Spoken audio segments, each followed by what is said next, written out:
ये कहानी है एक खूबसूरत डेविल लड़की की जो जिंदा रहने के लिए लोगों को अपनी तरफ अट्रैक्ट करके उनके करीब जाती है और उन्हें मार कर खा जाती है। लेकिन ये लड़की पहले ऐसी नहीं थी। और ऐसा क्या हादसा हुआ था जिससे वह एक डेविल में बदल गई? देखें, हम आज की इस कहानी में तो कहानी की शुरुआत में हम नीडी नाम की एक लड़की को देखते हैं जो एक मेंटल हॉस्पिटल में होती है और यहाँ पर वह बहुत ही ज़्यादा एग्रेसिव होती है। और जब यहाँ के एक नर्स आकर उसे खाना खाने के बारे में पूछती है तो नीडी अचानक गुस्सा होकर उसे जोर से एक लात मार देती है, फिर उसके ऊपर थूक देती है और बीच में आने वाले गार्ड्स को भी मारने लगती है। पर वो गार्ड्स उसे किसी तरह ले जाकर एक रूम के अंदर बंद कर देते हैं और फिर उस रूम के अंदर एक म्यूजिक प्ले कर देते हैं जिससे नीडी को बहुत ज़्यादा तकलीफ होने लगती है। लेकिन हमें यहाँ बताया जाता है कि नीडी पहले इस तरह नहीं थी। और यहाँ से कहानी 2 महीने पीछे ले जाकर हमें एक टाउन दिखाया जाता है जिसका नाम होता है डेविल्स गेट। इस टाउन का यह नाम यहाँ के एक मिस्टीरियस वाटरफॉल की वजह से पड़ा था जिसका पानी एक बड़े से गड्ढे में चला जाता है। और फिर वह सारा पानी कहाँ से निकलता है ये आज तक किसी को भी नहीं पता चला। उसके बाद हमें नीडी की कॉलेज में जेनिफर नाम की एक खूबसूरत लड़की को दिखाया जाता है जो नीडी की बेस्ट फ्रेंड होती है। लेकिन जेनिफर एक तरफ बहुत ही खूबसूरत और चार्मिंग टाइप की लड़की होती है जबकि नीडी उससे बिल्कुल ही अलग और शाय टाइप की लड़की है। अब नीडी की एक बॉयफ्रेंड भी है जिसका नाम है रॉकी। लेकिन वो अपनी बॉयफ्रेंड से ज्यादा अपनी बेस्ट फ्रेंड जेनिफर को वैल्व देती है और इतना टाइम वो अपनी बॉयफ्रेंड रॉकी के साथ भी नहीं बिताती जितना वह जेनिफर के साथ गुजारती है। और जेनिफर जब भी कहीं जाने के लिए कहती है तो वह तुरंत सब कुछ छोड़ के जाने के लिए मान जाती है।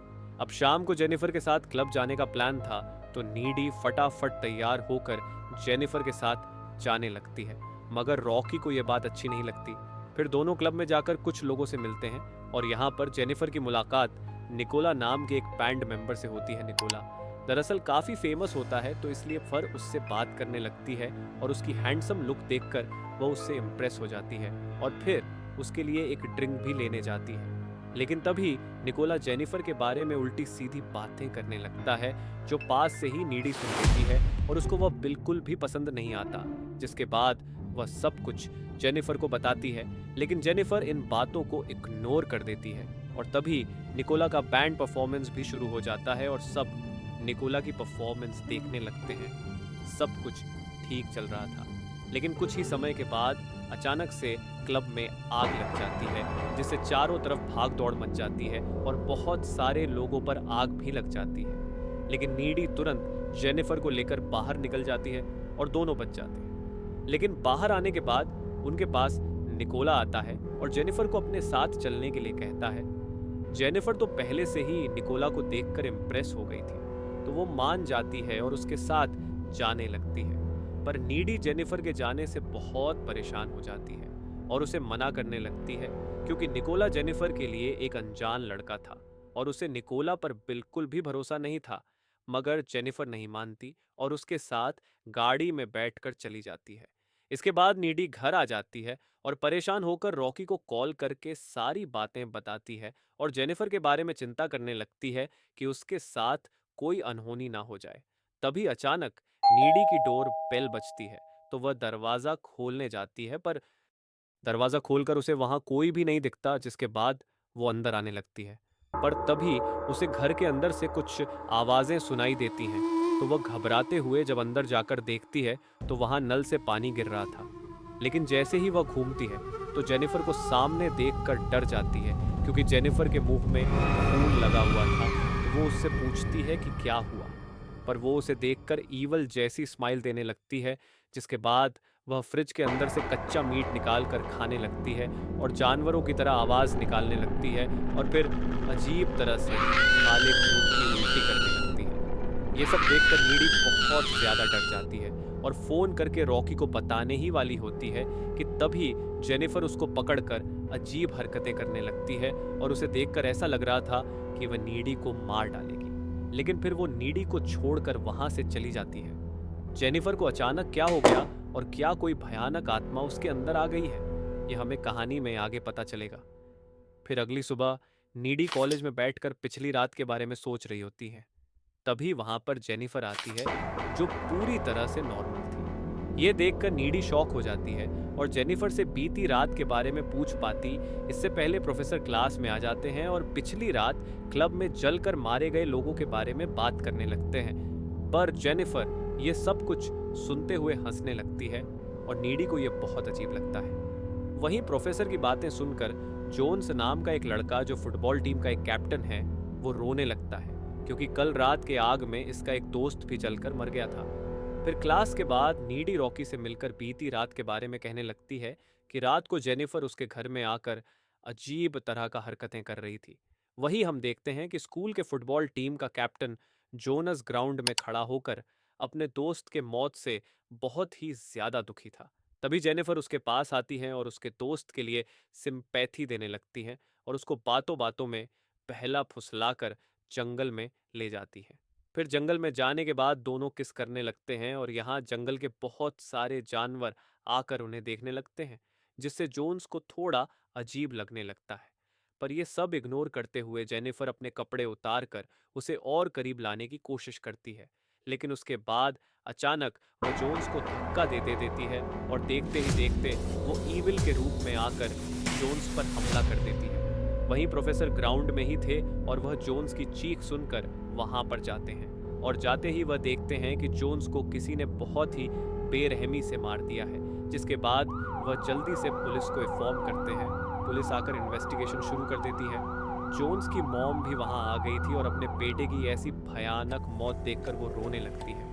वहीं पास के ही एक तालाब में जेनिफर को हम देखते हैं कि वह जोन्स को मारकर बड़े ही आराम से वहां पर नहा रही थी और फिर अपने कपड़े पहनकर वहां से चली जाती है। फिर रात के समय नीडी और जेनिफर फोन पर बात करने लगते हैं, जहां नीडी टाउन में हो रही चीजों से बहुत परेशान थी, लेकिन जेनिफर को इन सब से कोई भी फर्क नहीं पड़ता। तभी जेनिफर अपनी जीप को लाइटर से जलाने लगती है और वहीं हम देखते हैं कि उसको आग से कुछ भी नहीं होता और वो नीडी से कहती है, मैं गॉड बन गई हूँ। तभी रॉकी नीडी को कॉल करके मिलने के लिए बुलाता है, जहां वह नीडी को बताता है कि आज जोन्स को किसी ने बहुत बेरहमी से मारा दिया है। ये सुनकर नीडी और भी ज्यादा परेशान हो जाती है। फिर अगले दिन कॉलेज में सभी जोन्स को श्रद्धांजलि देते हैं और उसके लिए प्रे करते हैं। सब उसके लिए बहुत दुखी थे, लेकिन जेनिफर को इन सब से कोई फर्क नहीं पड़ रहा था और वह बहुत हैप्पी कॉलेज में आती है। फिर क्लास में प्रोफेसर ये बताते हैं कि लो सोल्जर बैंड का सॉन्ग इतना फेमस हो गया है कि उनका गाना एंथम बन गया है और अब वो बैंड अपनी कमाई का कुछ हिस्सा मरने वालों की फैमिली को देने वाले हैं, जिस पर नीडी कहती है कि वो लोग झूठे हैं और उन लोगों ने उस रात की किसी की भी हेल्प नहीं की थी जिस रात क्लब में आग लगी थी। लेकिन इस पर क्लास की एक लड़की बैंड को सपोर्ट करने लगती है, जिससे उसके साथ नीडी की बहस हो जाती है। अब क्लास के बाहर कॉलिन नाम का एक स्टूडेंट जेनिफर को मूवी डेट के लिए पूछता है, पर जेनिफर उसको कहीं और ले जाने की बात करती है, तो वह मान जाता है। तभी नीडी के पास रॉकी भी आता है, तो नीडी उसे रात को मिलने के लिए बुलाती है। इसके बाद हम रात का सीन देखते हैं, जहां नीडी और रॉकी मिलकर एक दूसरे को प्यार करने लगते हैं और दोनों में रोमांस शुरू हो जाती है।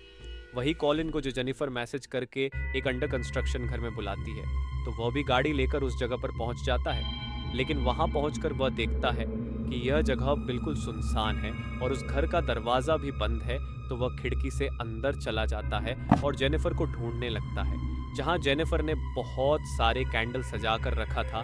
जिसके बाद जेनिफर उसके सामने आती है और बातें करते हुए धीरे धीरे उसके करीब होने लगती है। लेकिन इस दौरान कॉलिन नोटिस करता है कि जेनिफर की आंखों के कलर चेंज हो गए हैं, जिससे वो घबरा जाता है और तभी जेनिफर उसे पकड़कर उसका हाथ तोड़ देती है और फिर ईविल के रूप में आकर कॉलिन को जिंदा खाने लगती है और उसे पूरी तरह से मारकर उसके शरीर से खून पीने लगती है। वहीं दूसरी तरफ हम नीडी को देखते हैं, जो अपने बॉयफ्रेंड के साथ रोमांस में बिजी थी, लेकिन इसी दौरान उसको जेनिफर और जोनास दिखाई देने लगते हैं, जिससे वह बहुत ज्यादा डर जाती है और तुरंत वहां से उठकर अपनी कार लेकर घर की ओर जाने लगती है।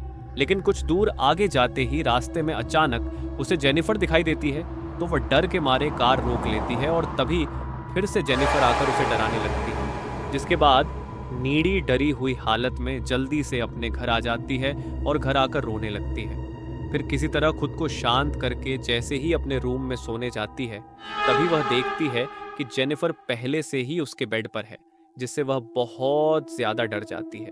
पर जेनिफर उसे किसी तरह शांत करती है, जिसके बाद नीडी उससे पूछती है कि आखिर तुम ये सब क्या कर रही हो? तुम बार बार ऐसी भयानक हालत में मेरे सामने क्यों आती हो? आखिर ये सब क्या चल रहा है? जिसके बाद जो जेनिफर उस रात के बारे में नीडी को बताती है, जिस रात क्लब में आग लगी थी, और हमें दिखाया जाता है कि उस रात निकोला जेनिफर को अपने साथ ले जाने लगता है और गाड़ी में निकोला के सारे बैंड मेंबर्स भी थे, जिनको देखकर जेनिफर डर जाती है और निकोला से पूछती है, तुम लोग कहाँ जा रहे हो? जिस पर निकोला कुछ खास जवाब नहीं देता और सीधा जाकर उस डेविल्स केटल वाटरफॉल के पास गाड़ी रोकता है, और फिर वो सब मिलकर जेनिफर को पकड़कर उस वाटरफॉल के बिल्कुल नजदीक ले जाते हैं और उसके हाथ पैर बांध देते हैं। जेनिफर बहुत ज्यादा डरने लगती है और चिल्ला चिल्ला कर बोल रही होती है कि तुम ये सब क्या कर रहे हो? तो निकोला उससे पूछता है कि क्या तुम वर्जिन हो? जिस पर वो डर के मारे झूठ बोलती है कि हाँ, जिसके बाद निकोला कहता है कि हमारे बैंड को दुनिया में सबसे ज्यादा सक्सेस कराने के लिए हमें शैतान को खुश करना होगा, और इसके लिए हमें एक वर्जिन लड़की को बलि देकर एक पैरानॉर्मल काम को पूरा करना पड़ेगा, इसलिए हम तुम्हें यहाँ बलि देने के लिए लाए हैं।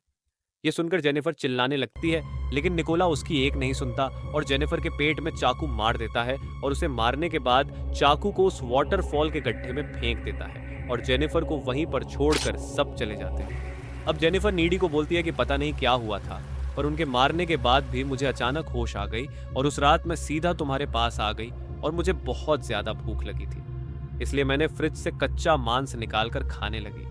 असल में हुआ यह था कि निकोला ने तो अपना पैरानॉर्मल काम पूरा कर लिया था और उसे लग रहा था कि अब उसका बैंड सक्सेस हो जाएगा, लेकिन उसमें एक कमी रह गई थी, और वो थी जेनिफर की वर्जिन ना होना, क्योंकि जेनिफर ने डर के मारे झूठ बोला था कि वो वर्जिन है, जिस वजह से जेनिफर वापस जिंदा हो जाती है और उसमें इविल पावर्स आ जाते हैं। अब यह बताते हुए जेनिफर नीडी को विश्वास दिलाने के लिए अपने हाथ में एक कट लगाती है, जो तुरंत ही वापस से नॉर्मल हो जाता है।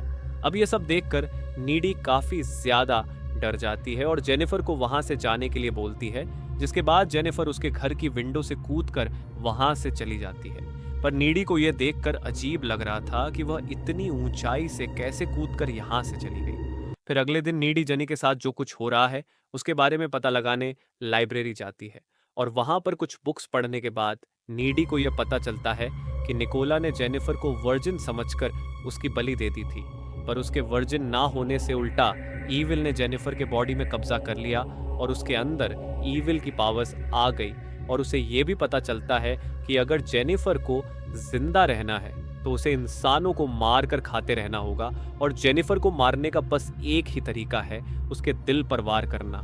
लेकिन अब नीडी को यह डर लगने लगता है कि कहीं जेनिफर उसके बॉयफ्रेंड रॉकी को भी ना मार डाले, इसलिए नीडी रॉकी के पास जाती है और उससे ब्रेकअप कर लेती है।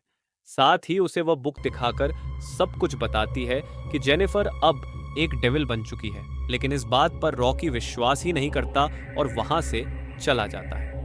अब उसी रात कॉलेज में एक डांस पार्टी होने वाली थी, तो सभी स्टूडेंट उस पार्टी में जाने के लिए तैयार हो रहे होते हैं, और रॉकी सोच रहा था कि आज रात वो नीडी को फिर से मना लेगा। वही नीडी भी तैयार होकर सबसे पहले उस पार्टी में पहुंच जाती है, और वहां पार्टी भी शुरू हो चुकी थी, लेकिन वह मन ही मन रॉकी का इंतजार कर रही थी कि रॉकी आकर शायद उसे फिर से मना लेगा।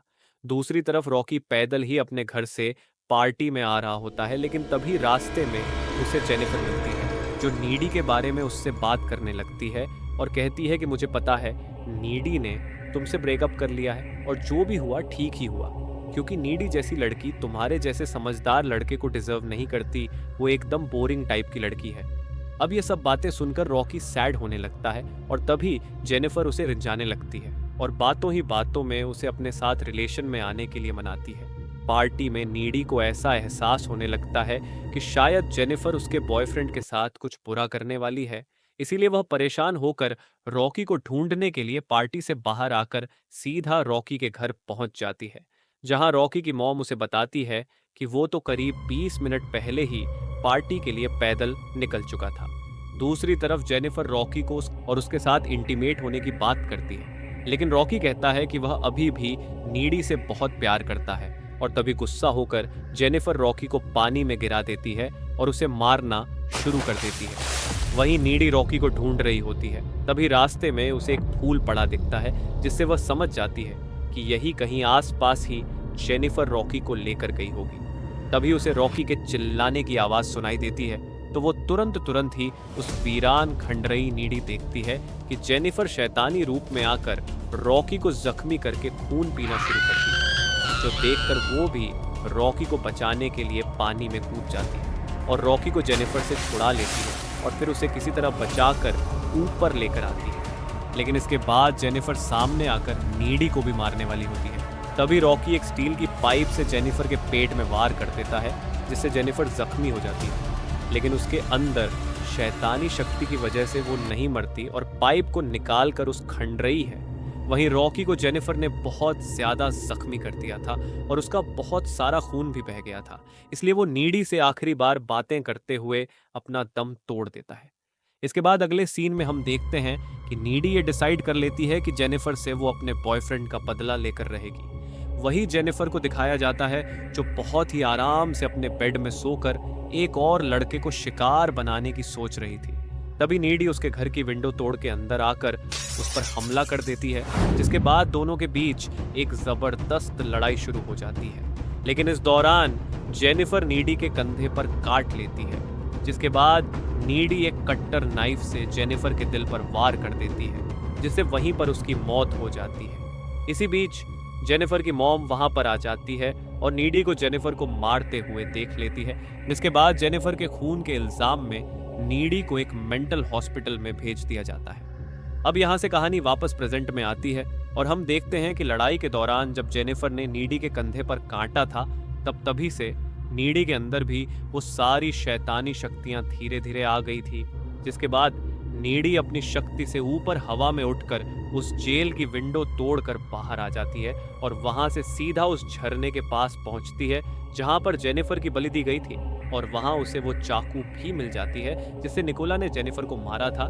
जिसके बाद नीडी वहां से लिफ्ट लेकर अपने घर पहुंच जाती है। अब कहानी के आखिरी सीन में हम देखते हैं कि निकोला और उसका बैंड बहुत फेमस हो गया है, पर कुछ दिनों के अंदर उसके बैंड के सभी लोग मारे जाते हैं और तभी हमें सीसीटीवी फुटेज से पता चलता है कि नीडी ने ही जेनिफर का बदला लेने के लिए उन सबको एक एक करके मार डाला है। और इसी के साथ यह कहानी यहीं पर खत्म हो जाती है। उम्मीद है कि यह कहानी आपको पसंद आएगी। मिलते हैं आपसे एक और मज़ेदार कहानी के साथ।